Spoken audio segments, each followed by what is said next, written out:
السلام علیکم ورحمۃ اللہ وبرکاتہ۔ الحمد للہ نحمده ونستعینه ونستغفره ونؤمن به ونتوکل علیہ ونعوذ باللہ من شرور انفسنا ومن سیئات اعمالنا من یهدی اللہ فلا مضل له ومن یضلل فلا ہادی له ونشهد أن لا إله إلا الله وحده لا شريك له ونشهد أن محمدا عبده ورسوله أرسل بالحق بشيرا ونذيرا وداعيا إلى الله بإذنه وسراجا منيرا اللهم صل على محمد وعلى آل محمد كما صليت على إبراهيم وعلى آل إبراهيم إنك حميد مجيد اللهم بارك على محمد وعلى آل محمد كما باركت على إبراهيم وعلى آل إبراهيم إنك حميد مجيد اما بعد۔ سامعین محترم، اللہ تعالیٰ نے قرآن مجید میں انسانوں اور جنوں کی پیدائش کا مقصد بیان فرمایا ہے، اور وہ مقصد وما خلقت الجن والانس الا لیعبدون،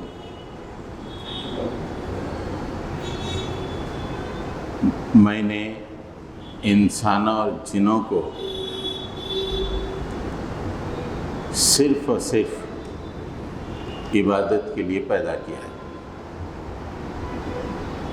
نہیں مگر وما خلقت الجن والانس، میں نے پیدا نہیں کیا مگر کا مطلب یہ ہوتا ہے کہ صرف اور صرف عبادت کے لیے پیدا کیا ہے۔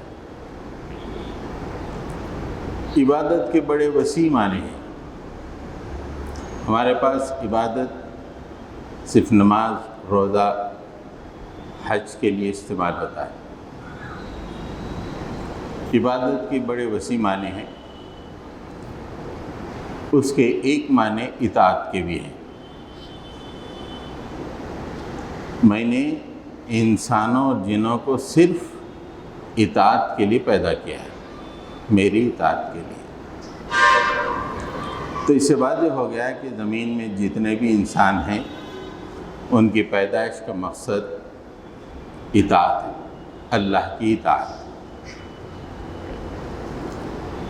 اللہ تعالیٰ نے انسان کو جب زمین پہ نہ اتارا تو اس کے ساتھ اللہ تعالیٰ نے شیطان کو بھی اتار دیا، اور پھر اللہ تعالیٰ نے انسان کے اندر کچھ فطری کمزوریاں بھی رکھی تاکہ اس کا امتحان لینا ہے۔ اس وجہ سے اس وقت دنیا میں انسان دو گروپ میں تقسیم ہو گئے۔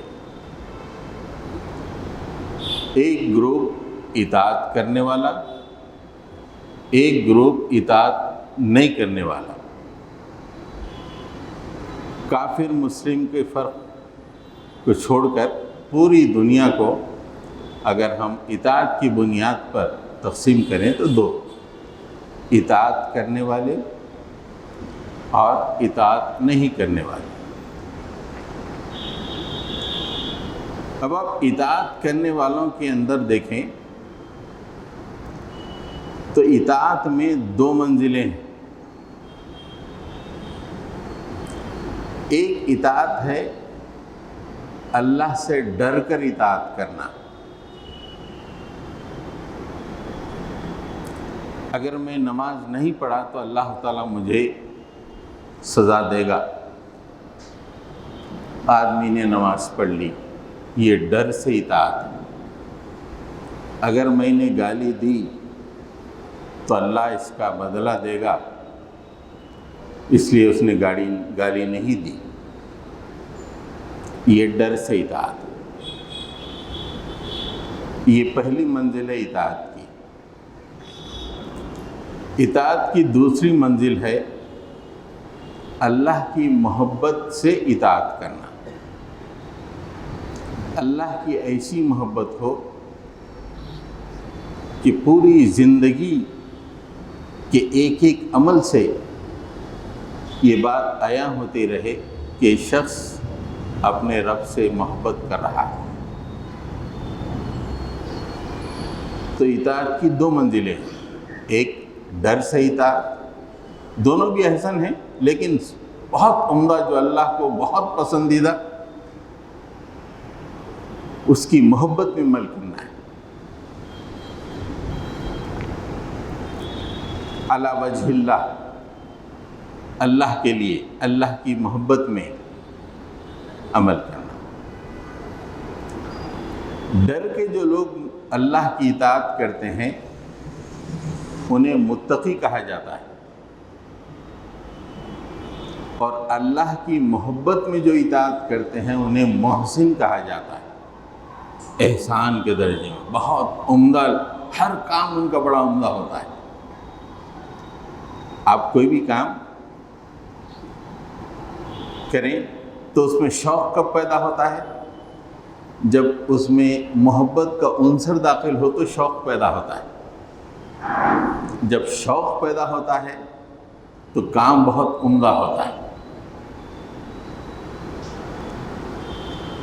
تو اللہ کی اطاعت میں اگر آدمی ڈر کے اطاعت کر رہا ہے تو اسے متقی کہیں گے، اور اگر آدمی اللہ کی محبت میں اطاعت کر رہا ہے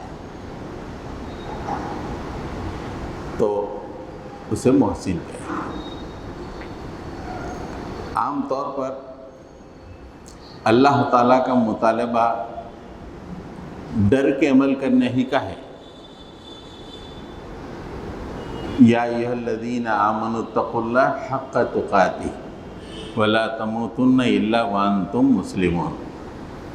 لیکن کبھی کبھی زندگی میں ایسے مرحلے آتے ہیں کہ اللہ تعالیٰ محبت کا بھی مطالبہ کرتا ہے، اس لیے کہ زندگی صرف ڈر سے نہیں چلتی، زندگی چلتی ہے محبت سے بھی۔ کبھی کبھی محبت کا بھی ثبوت دے۔ بیٹا باپ سے ڈرتا رہے ٹھیک ہے، لیکن اسے کبھی کبھی محبت کا بھی ثبوت دینا پڑتا ہے۔ اگر بیٹا باپ کے لیے محبت کا ثبوت نہ دے تو وہ بیٹا ہی نہیں کہلاتا۔ ویسے ہی اللہ تعالیٰ تو مطالبہ کرتے ہیں کہ مجھ سے ڈر کے رہو، لیکن کبھی کبھی زندگی میں ایسے حالات آ جاتے ہیں کہ اللہ کی محبت کا ثبوت دو، اللہ مانگتا ہے کہ ثبوت دو کہ مجھ سے محبت ہے۔ اس موقع پہ جب آدمی جانچا جاتا ہے اور اس موقع پہ آدمی فیل ہو جاتا ہے تو بہت بری طرح ناکام ہو جاتا ہے،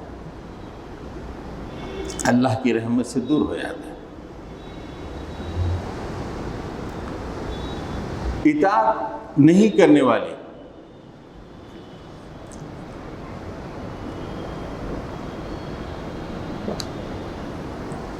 اس میں بھی دو منزلیں ہیں۔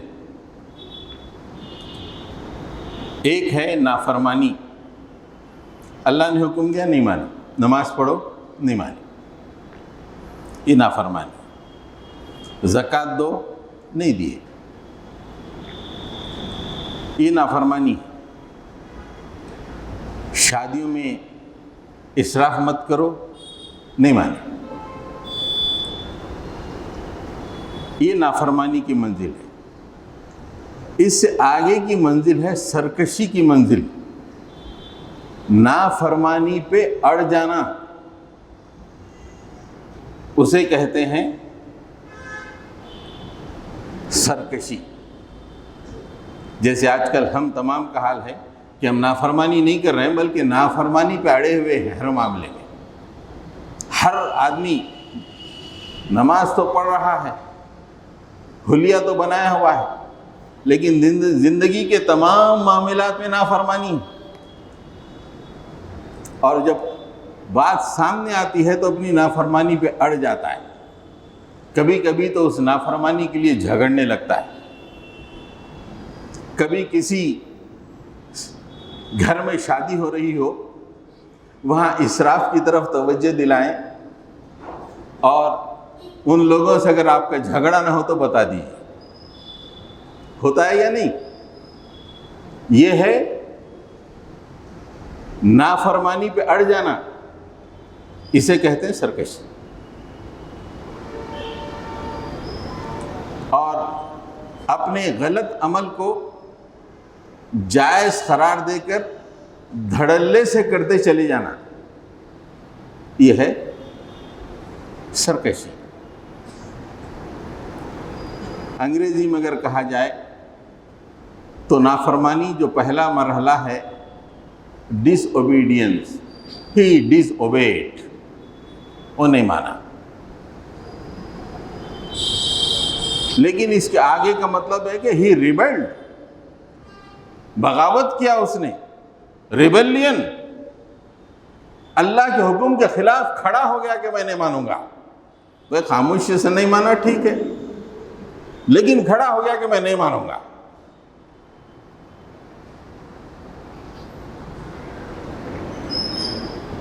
آج کا معاملہ ایسی ہو گیا ہے، کوئی بھی دین کی بات، اسلام کی بات، شریعت کی بات مسلمانوں کے سامنے پیش کر دی جائے، آج کے دور میں چلتا کیا یہ؟ آج کے دور میں ایسا ہو سکتا ہے؟ کسی بھی کاروبار والے سے جا کے پوچھیں، مول صاحب یہ آج کے دور میں نہیں چلتا، دنیا بدل گئی ہے، ایسے کاروبار نہیں چلتے۔ اپنی غلطی پر اڑ جانا اور ڈھٹائی کا ثبوت دینا، اسے کہتے ہیں سرکشی۔ تو اطاعت کی دو منزلیں ہیں، ایک اللہ کے خوف سے اطاعت کرنا، دوسری اللہ کی محبت میں اطاعت کرنا۔ اور اطاعت نہ کرنے کی دو منزلیں ہیں، ایک نافرمانی، دوسرے سرکشی۔ حضرت گرامی، قربانی کا مہینہ ہے، عن قریب ہم لوگ قربانی کرنے والے۔ یہ قربانی بڑی عظیم شان قربانی ہے۔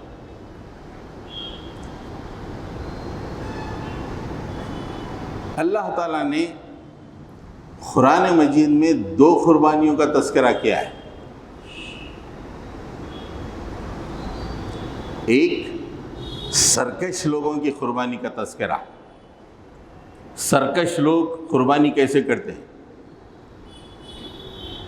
اور ایک محسن لوگ کیسے قربانی کرتے ہیں۔ یہ دو قربانیاں ہم آپ کے سامنے رکھیں گے۔ قربانی ایک رسم نہیں ہے، پوری زندگی کا ریفلیکشن ہوتا ہے۔ خالی بکرے کو خرید کے کاٹ لیں ایک رسم ہے، پوری زندگی میں اس قربانی کا کیا ریفلیکشن ہے، پوری زندگی کیا اس قربانی سے عبارت ہے؟ تو دو قربانیاں، ایک سرکش لوگوں کی قربانی اور ایک محسن کی قربانی۔ اور ہم کو جو حکم دیا گیا ہے وہ محسن کی قربانی پہ تم عمل کرو، اور سرکش لوگوں کی قربانی صرف عبرت کے لیے بیان کی گئی ہے کہ دیکھو یہ سرکش لوگ تھے، تم سے پہلے کلمہ گو تھے، لیکن یہ ان کی قربانی ہے، ہم تم کو اس لیے بتا رہے ہیں کہ ایسا مت کرو۔ تمہاری زندگی میں اس طرح کی قربانی کا ریفلیکشن نہیں ہونا چاہیے۔ تو سب سے پہلے ہم سرکش لوگوں کی قربانی کا تذکرہ کریں گے۔ وَإِذْ قَالَ مُوسَى لِقَوْمِهِ إِنَّ اللَّهَ يَأْمُرُكُمْ أَن تَذْبَحُوا بَقَرَةً قَالُوا أَتَتَّخِذُنَا هُزُوًا قَالَ أَعُوذُ بِاللَّهِ أَنْ أَكُونَ مِنَ الْجَاهِلِينَ۔ موسیٰ نے اپنی قوم سے کہا، یہ دو قربانیوں کا آپ کمپیئر بھی کریں بعد میں جب دو قربانیاں سامنے آ جائیں۔ موسیٰ نے اپنی قوم سے کہا، موسیٰ کی قوم اس زمانے کی مسلمان قوم، جیسا ہم محمد عربی صلی اللہ علیہ وسلم کے ماننے والے ہیں، قوم محمدی، امت محمدی مسلمان. اس زمانے میں اللہ کے نبی صلی اللہ علیہ وسلم مبعوث نہیں ہوئے تھے. موسیٰ کی قوم مسلمان قوم، کلمہ گو، انبیاء پہ ایمان لانے والی، مگر سرکش ہو گئی تھی. اور ان کی قربانی کا تذکرہ ہے. جب موسیٰ نے اپنی قوم سے کہا کہ تمہارا رب، تمہارا اللہ تمہیں حکم دے رہا ہے کہ گائے کی قربانی دو، ان تذبحوا بقرہ، گائے کی قربانی دو. سرکشی، دیکھیے آدمی اطاعت کرے یا سرکشی کرے، اطاعت کرتے کرتے اس کا مزاج بن جاتا اطاعت کا، سرکشی کرتے کرتے سرکشی کا مزاج بن جاتا، اڑیل مزاج.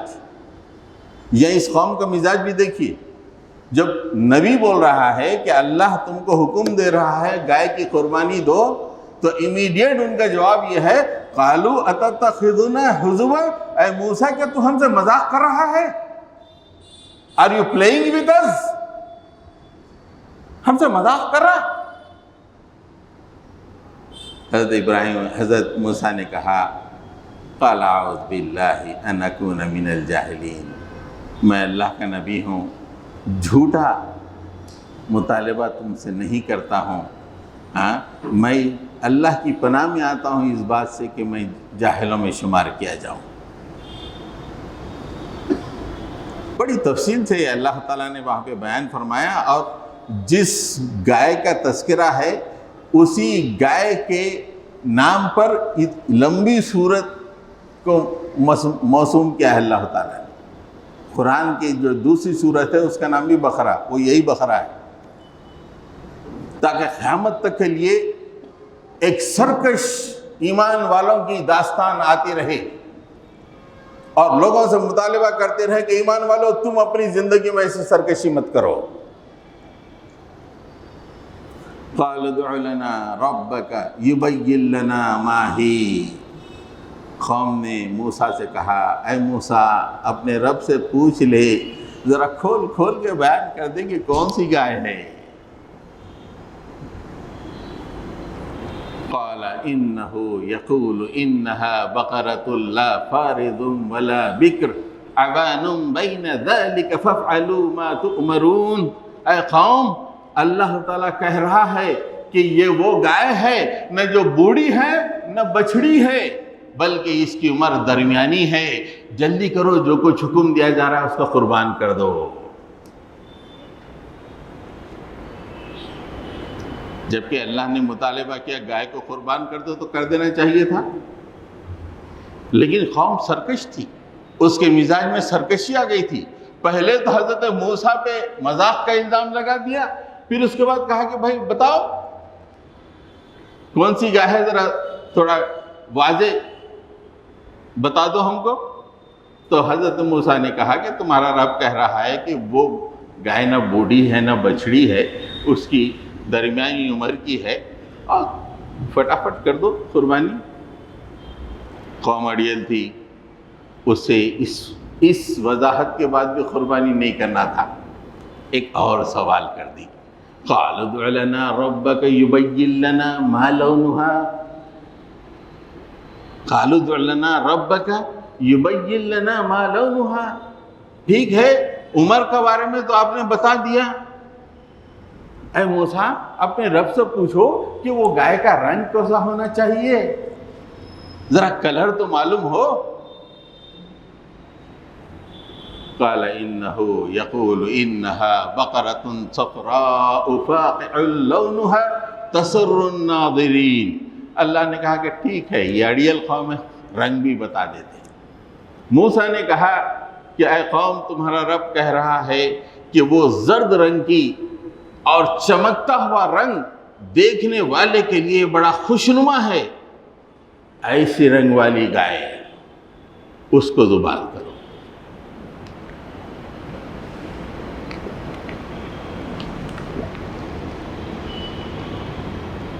اس کا بھی ایکسپلینیشن آ گیا. ایٹ لیسٹ سیکنڈ ایکسپلینیشن کے بعد تو ذبح کرنا چاہیے. لیکن مزاج میں اڑیل پن ہے، سرکشی ہے، جیسے ہم لوگوں کے مزاج میں ہے۔ دین کے کسی بھی حکم کے معاملے میں ہم کتنا اڑیل پن کرتے رہتے ہیں، وہ ہم واضح اپنے دلوں سے پوچھ لیں۔ بچنے کے لیے یہ عالم صاحب سے پوچھتے، وہ عالم صاحب سے پوچھتے، وہ عالم صاحب سے پوچھتے، کچھ نہ کچھ راستہ نکل کے آنا سامنے۔ وہ جامع نظامیہ چلے گئے، وہاں نہیں ہوا تو کوئی اہل حدیث کے مدرسے میں چلے گئے، وہاں نہیں تو کسی اور مولانا کے پاس گئے، میرے منشا کے مطابق معلوم ہونا، یہ وہی مزاج ہے۔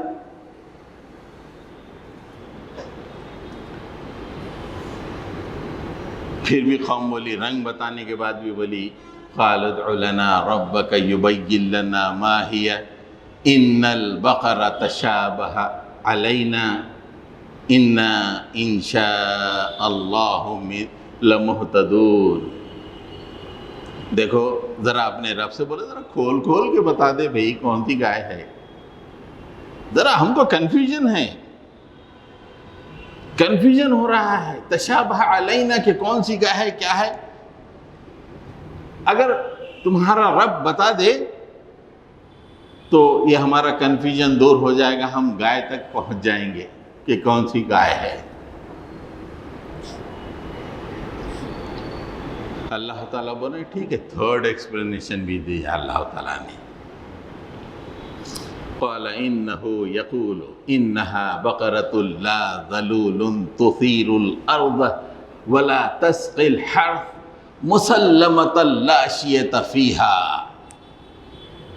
بالکل فائنل اللہ تعالیٰ نے کہا کہ یہ وہ گائے ہے جو نہ زمین جوتتی ہے اور نہ کھیتوں کو سیراب کرنے کا کام کرتی ہے، اور اس میں کوئی ذرا بھی خامی نہیں ہے، کوئی جسمانی، مسلمۃ لا شیۃ فیہا، جسمانی کوئی خامی نہیں ہے۔ جب تیسرا ایکسپلینیشن آ گیا تو بہت مجبور ہو گئے۔ قالوا الآن جئت بالحق، آئے موسیٰ اب آپ نے بالکل حق کی بات کہی، ہم کو معلوم ہو گیا کون سی گائے ہے۔ فذبحوها وما کادوا یفعلون، اللہ نے کہا کہ اس پر انہوں نے اس گائے کو ذبح کیا، لیکن لگ تو رہا تھا وما کادوا یفعلون، لگ تو رہا تھا کہ وہ ذبح نہیں کریں گے۔ یہ سرکشوں کی قربانی ہے جو سورہ بقرہ میں اللہ تعالیٰ نے بیان فرما دی ہے۔ دیکھیں سرکش لوگ اس طرح میرے حکم کے بعد پھر سے سوال کیا، میں نے بتایا، پھر سے سوال کیا، میں نے بتایا، پھر سے سوال کیا، پھر میں نے بتایا، اتنا پریشر ان پہ ڈیولپ ہوا جب کہیں جا کے انہوں نے قربانی دی۔ آج کسی بھی آدمی کو دین پہ چلانا بولے تو کتنا پریشر ڈالنا پڑتا، پورے خاندان والے مل کے وہ پریشر ڈالے تو ہی دین پہ چلتا ہو۔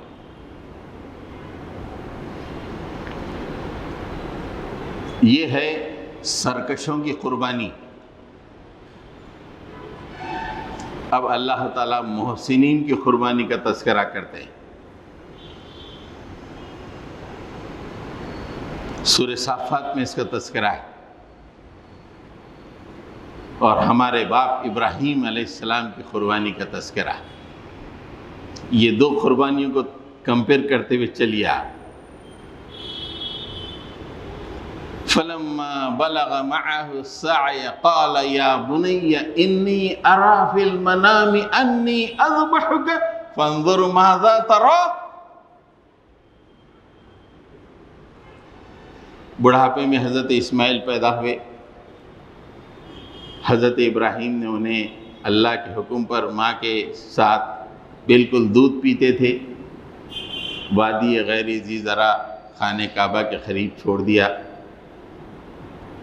7-8 سال کی عمر ہوئی تو ملاقات کے لیے حضرت ابراہیم حضرت اسماعیل کے پاس جا کے کچھ قیام کیے کچھ دن، تو رات میں خواب دیکھے کہ بچے کو ذبح کر رہے ہیں۔ یہ حکم نہیں ہے، وہاں پہ حضرت موسیٰ کیا فرمایا تھا؟ ان اللہ یأمرکم، تمہارا رب اللہ تعالیٰ تمہیں حکم دے رہا ہے. اور یہ محسن کی قربانی کیا ہے؟ خواب میں اشارہ ہے، خواب میں اشارہ. فلما بلغ معه السعی، جب بچہ دوڑ دھوپ کی عمر کو پہنچا باپ کے ساتھ، باپ کے ساتھ دوڑ دھوپ کی عمر کو ذرا بڑا ہو گیا. باپ ہمارے دور میں مسجد کو لے کے آتا، مسجد کو آج کل کم لے کے آتا، مالوں کو لے کے جاتا خریدنے کے لیے، تفریح کے لیے لے جاتا، اس لیے کہ چلنے پھرنے کی عمر ہو گیا. وہاں پہ حکم دیا، حکم نہیں اشارہ. اور بیٹے سے باپ کہہ رہا ہے کہ بیٹا میں نے خواب میں دیکھا ہے کہ میں تجھے ذبح کر رہا ہوں. انی ارا فی المنام انی اذبحک، میں تجھے ذبح کر رہا ہوں بیٹا. فانظر ماذا ترى، بیٹا بتا دے تیرا کیا خیال ہے. میں تو ریڈی ہوں، باپ کہتا ہے میں تو ریڈی ہوں، بس تیرا خیال باپ کیا ہے بتا دے. تو تیار بھی نہ ہو تو مجھے کاٹنا پڑے گا، ذبح کرنا پڑے گا، لیکن اگر تو تیار ہو جائے تو بڑی آسانی سے قربانی ہو جائے گی. مطلب یہ ہے اگر یہ بات سن کے تم بھاگنے لگو گے تو مجھے پکڑ کے ذبح، اس لیے کہ میرا رب بتا دیا ہے، خواب میں اشارہ کر دیا ہے. یہ تم تڑپنے لگو گے، بچنے لگو گے تو مجھے کچھ کر کے ذبح تو کرنا پڑے گا، لیکن اگر تم تیار ہو تو میرا کام آسان ہو جائے گا. بیٹا فانظر ماذا ترى،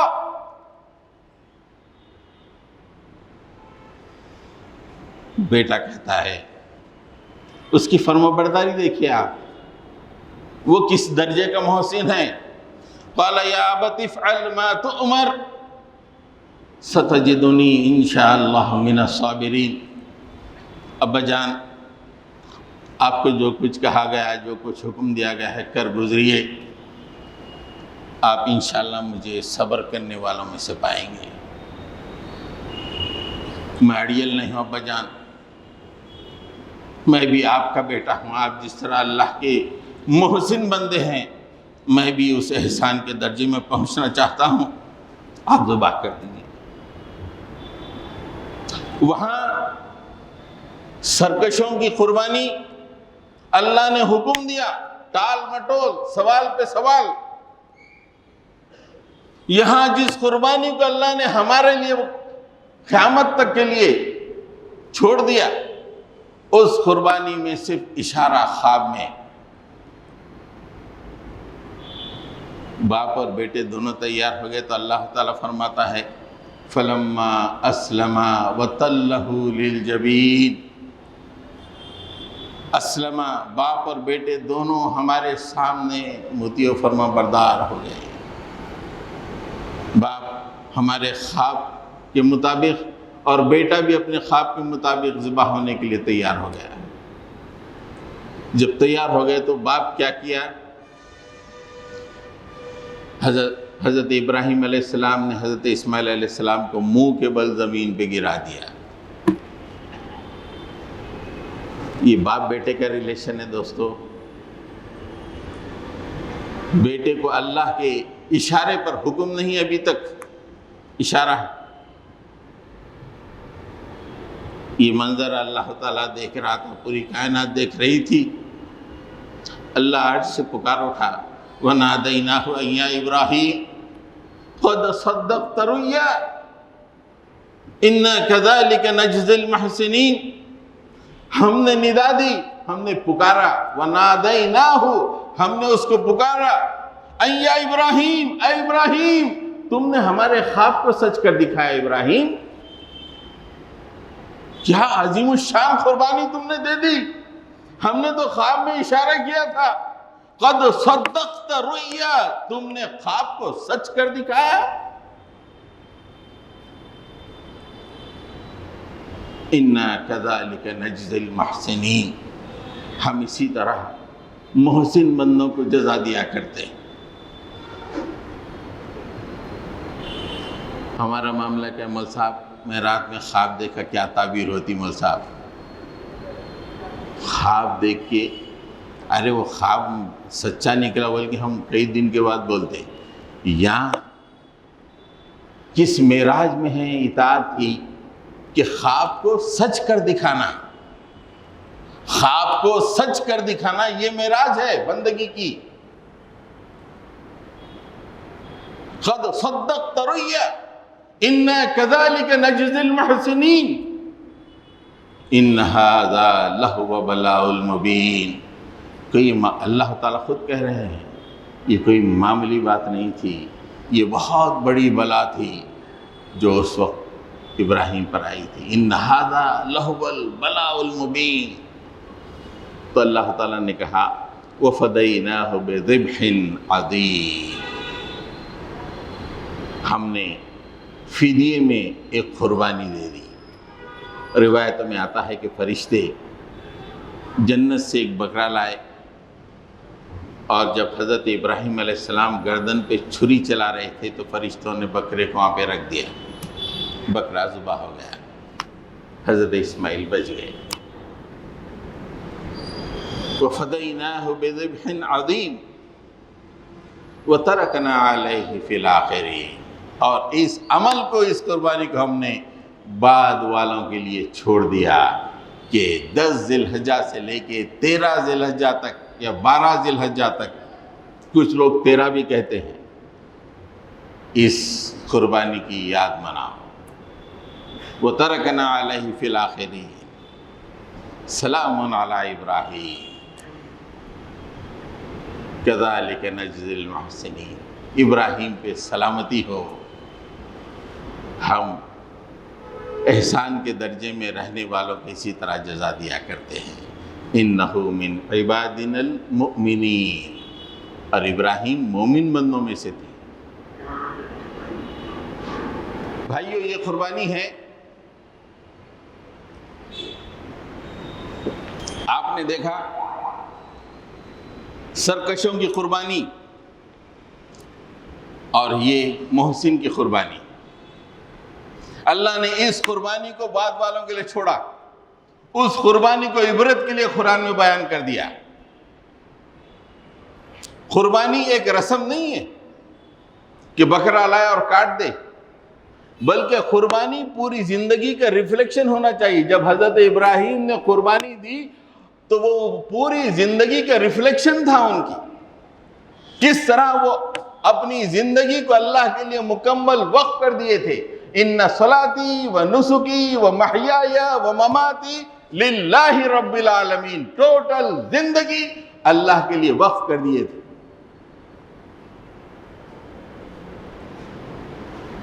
ہمارا معاملہ یہ ہے، رسم تو ادا کر رہے ہیں، زندگی پوری سرکش لوگوں کی قربانی کی ریفلیکشن بنی ہوئی ہے۔ زندگی کا ہر مرحلہ، زندگی کا ہر معاملہ سرکش لوگوں کی قربانی کی عبارت بنا ہوا ہے۔ ہاں، ترکنا فی الآخرین، ہمارے پاس یہ ایک پیسے ہیں، 8-10 ہزار روپے بکرا لے کے آ کے کاٹ دیے، نہیں ہے 3-3.5 ہزار بڑی قربانی میں شامل ہو گئی۔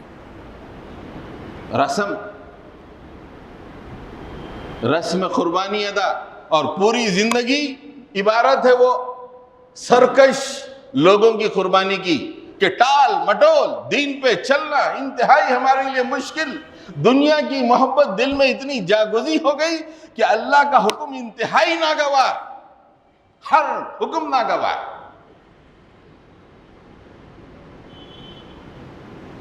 کیا فائدہ اس قربانی کا؟ قربانی رسم نہیں ہوتی، قربانی کا مطلب یہ ہے کہ یہ تمہارے باپ کی قربانی ہے، اس کی زندگی بھی دیکھو، اور جس کلمے کو وہ پڑھتے تھے تم بھی وہی کلمہ پڑھ رہے ہو، تمہاری زندگی کیسی ہے، تمہاری کس ڈگر پر چل رہی ہے۔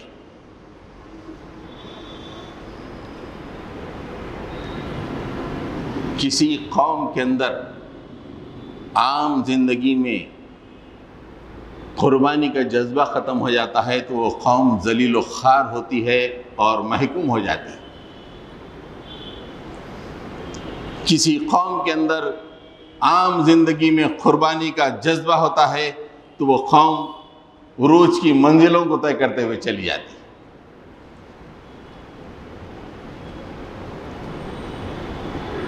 ہندوتوا نے گزشتہ 50-70 سالوں میں جو قربانیاں دیں عام زندگی میں، اور مسلمانوں کی زندگیاں دسترخوان کے گرد طواف کرتی رہیں، آج کہاں ہیں؟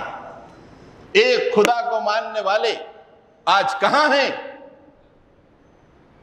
300 کروڑ خداؤں کو ماننے والے کہاں ہیں؟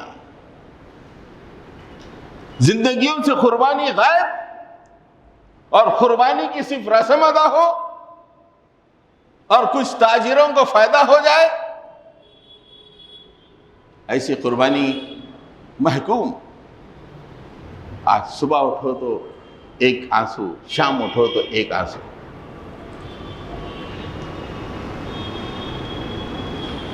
حضرت گرامی، جب زندگیوں سے قربانی کا، عام زندگیوں سے قربانی کا تصور چلا جاتا ہے تو کیا ہوتا ہے، کیسا جرم ہو جاتا ہے اور کیسی ذلت کی زندگی ہو جاتی ہے۔ اور پھر جب زندگی میں قربانی کی کیفیت پیدا ہوتی ہے تو اللہ تعالیٰ نے کیسا عروج پہ دیتا ہے۔ 2 مثالیں دے کے میں اپنی بات ختم کرتا ہوں، دونوں بھی مسلمانوں کی ہیں۔ اور میں پہلی مثال دوں گا، اس کے آئینے میں ہم تمام اپنا چہرہ دیکھ سکتے ہیں۔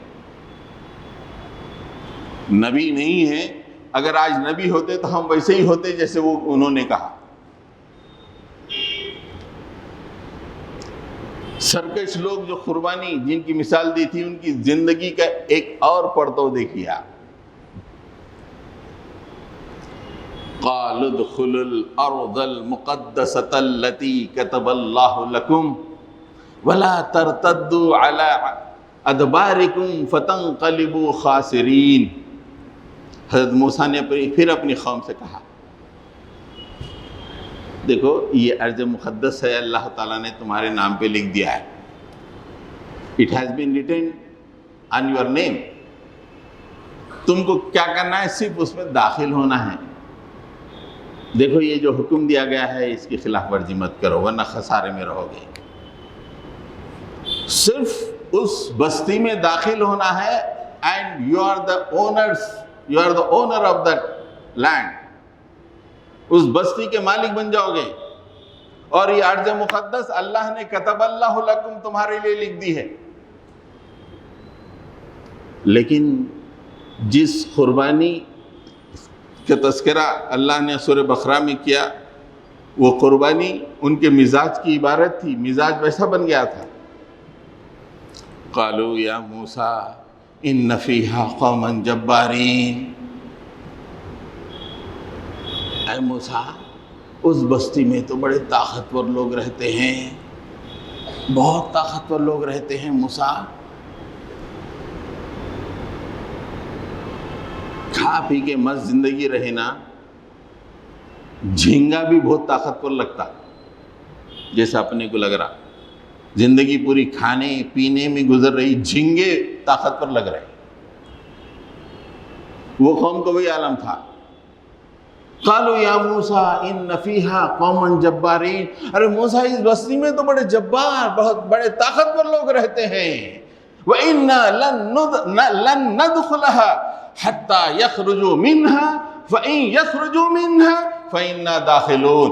جب تک وہ اس بستی سے خود نہ نکل جائیں ہم اس میں نہیں جائیں گے۔ اگر ہاں وہ اس بستی سے نکل گئے، آبادی خالی ہو گئی، ہم جا کے اس میں داخل ہو جائیں گے۔ یہ مزاج ہے، سرکشی کا مزاج، آرام پسندی کا مزاج، کھا پی کے زندگی گزارنے کا مزاج۔ اور وقت کا نبی کہہ رہا ہے کہ اللہ نے تمہارے نام پہ لکھ دیا ہے، جسٹ تم داخل ہو جاؤ۔ بولے نہیں، وہاں کے لوگ ہیں، وہ نکل گئے تو ہم داخل ہوں گے۔ برے لوگوں میں کچھ لوگ اچھے بھی رہتے ہیں لیکن ان کا پرسنٹیج بہت کم ہوتا ہے۔ آج بھی اتنی سرکشی مسلمانوں کی چل رہی ہے، اس میں کچھ پرسنٹیج اچھے لوگوں کا بھی ہے، ویسے بھی اس میں اللہ تعالیٰ فرما رہے ہیں کہ اتنی پوری قوم میں 2 لوگ تھے۔ وقال رجلان من الذين يخافون انعم الله عليهما ادخلوا عليهم الباب فاذا دخلتموه فانكم غالبون۔ جب پورے لوگ بڑا کہ موسیٰ بڑے طاقتور لوگ ہیں، ہم نہیں آ سکتے، تو 2 اچھے ایمان والے بولے کہ ان لوگوں سے کہ دیکھو جن کے بارے میں اللہ تعالیٰ فرماتا ہے کہ اللہ سے ڈرنے والوں میں سے تھے، وہ من الذین یخافون انعم اللہ علیہما، دونوں پہ اللہ تعالیٰ نے انعامات کی بارش کی تھی۔ انہوں نے کہا ادخلوا علیہم الباب، تم لوگ ان کے گھروں میں داخل ہو جاؤ، بستی میں اور گھروں میں داخل ہو جاؤ۔ اگر تم اس بستی میں داخل ہو جاؤ گے تو تم خود بخود غالب ہو جاؤ گے۔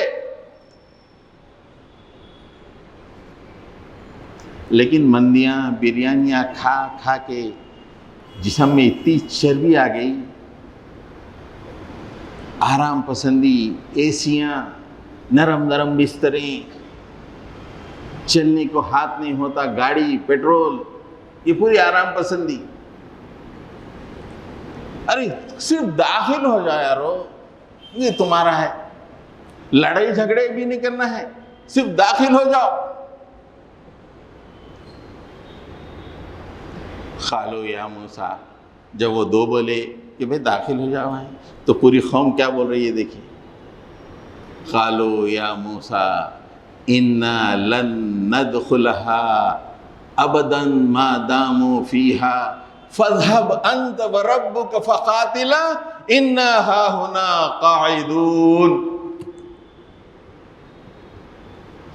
اے موسیٰ، جب تک وہ طاقتور لوگ اس بستی میں ہیں ہم اس میں کبھی بھی نہیں جائیں گے۔ اب تم کیا کرو، تمہارا رب دونوں مل کے جا کے وہ بستی والوں سے لڑو، ہم یہاں بیٹھے ہوئے۔ واہ، کیا اللہ تعالیٰ کتنی درد مندی کے ساتھ اس کا تذکرہ قرآن مجید میں کیے ہیں، اور اہل ایمان کے لیے سبق کے طور پہ کہے ہیں کہ تمہارے اندر بھی یہ بات آ گئی تو تم ذلیل و خوار ہو جاؤ گے۔ اور یہ کہہ رہے ہیں، سرکشی کا یہ عالم ہے اسے کہ ان کی پوری زندگی اس گائے کی قربانی کی تعبیر تھی، پوری زندگی آرام پسندی، کھانا پینا، مست رہنا، اللہ کی نافرمانی اور سرکشی۔ انت وربک فقاتلا فاذهب انت وربک فقاتلا، جاؤ تم اور تمہارا رب دونوں جاؤ اور جھگڑو، لڑائی کرو ان سے، ہم یہیں بیٹھے ہوئے ہیں۔ ولیمے کا بڑا مزہ آ رہا ہے یارو، یہیں بیٹھے آپ دونوں چلے جاؤ۔ کیا پلاٹرا رکھے ہوئے ہیں، یہ مسجد سے چھڑا رہے ہیں۔ کیسی زندگی ہے۔ تو جب قربانی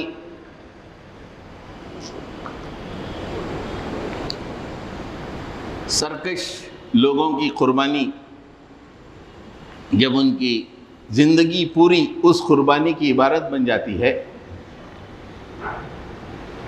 تو اہم ترین مواقع پر یہ حال ہوتا، تو پوری قوم، اللہ تعالیٰ نے پوری قوم کو ذلیل کر دیا، ذلت میں ڈال دیا۔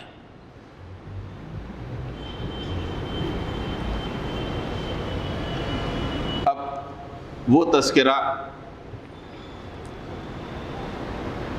کہ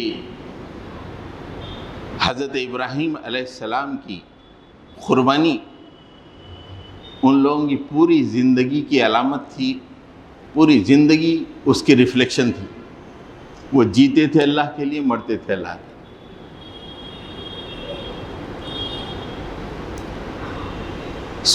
سورۃ الاحزاب میں ہے اس کا تذکرہ، من المؤمنین رجالا صدقوا ما عاہدوا اللہ علیہ فمنہم من قضى نحبہ ومنہم من ينتظر وما بدلوا تبدیلا۔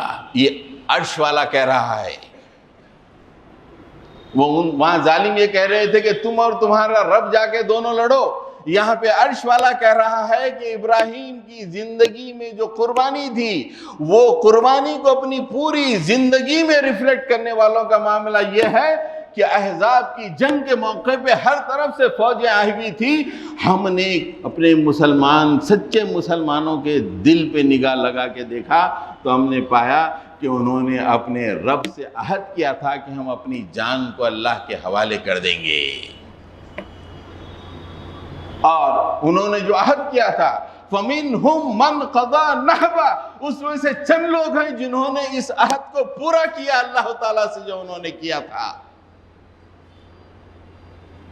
باقی لوگ آ کے کارڈ دیکھ کے ولیمے کا کدھر ہے بھائی شادی خانہ نہیں ڈھونڈ رہے ہیں.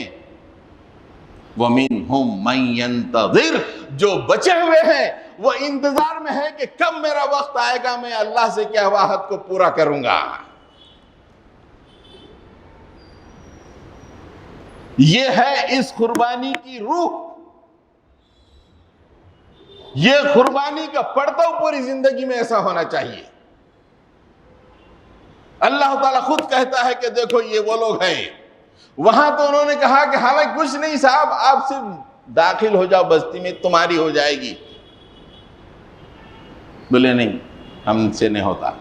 یہاں پہ 12,000 فوج چھوٹی سی بستی کا گھیراؤ کی ہوئی ہے. خود اللہ تعالیٰ کہتا ہے اس سورے میں کہ کلیجے حلق کو آ رہے تھے، لوگوں کی زندگی دوبھر ہو چکی تھی. پڑھیے آپ سورہ احزاب کے بارے میں. وہاں پہ اللہ تعالیٰ کہتے ہیں کہ جن کے اندر قربانی کی روح ہے ان کے بارے میں اللہ تعالیٰ فرماتے ہیں کہ ہم نے دیکھا کہ کچھ من المؤمنین رجال صدقوا، مومنین میں سے کچھ سچے لوگ تھے. ما عہد اللہ علیہ، انہوں نے اپنے رب سے عہد کر لیا تھا مالک اس میں تو تھا تیری محبت میں اپنی جان دے دوں گا. یہ عہد تھا وہ، تیری محبت میں، تیرے اسلام کے لیے، تیرے رسول کے لیے میں اپنی جان دے دوں گا. فَمِنْهُمْ مَنْ قَضَى نَحْبَهُ، جنگ ختم ہوئی تو اس میں سے کچھ لوگ اپنے اس عہد کو پورا کر چکے تھے. جو بچے ہوئے تھے وہ کیا تھے؟ وَمِنْهُمْ مَنْ يَنْتَظِرُ، کچھ لوگ اب انتظار میں ہیں میرا وقت کب آئے گا، مجھے یہ کام کرنا ہے. تو حضرات گرامی، ایک آدھ ہفتے کے بعد یا ایک آدھ ہفتے کے اندر قربانی کی عید آ رہی ہے. ہم کو حضرت ابراہیم علیہ السلام کی قربانی کی یاد تازہ کرنی ہے. اس موقع پہ یہ دیکھنا ہے کہ واقعی ہماری زندگی اس قربانی کی روح کو لیے ہوئی ہے یا وہ قربانی کی روح جو سورہ بقرہ میں بتائی گئی ہے. اگر وہ زندگی کی روح وہ اس کے گرد گھوم رہی ہے، اگر یہ بکرا ذبح کر رہے ہیں تو یہ رسم ادا ہے. خالی کلیجی گردے کھانے کو ملیں گے، اگر خسائی بھیجا نکال دیا تو اس کا شکریہ وہ بھی کھا لیں گے، اس کے سوا کچھ حاصل نہیں. یہ قربانی، روح قربانی زندگی میں کیا ہونا چاہیے؟ اللہ سے محبت کے لیے، اسلام کے غلبے کے لیے، اللہ کے نبی کے پیغام کو عام کرنے کے لیے ہماری زندگیاں کس منزل میں ہیں، یہ مطالبہ کر رہی ہے یہ قربانی. وآخر دعوانا ان الحمد للہ.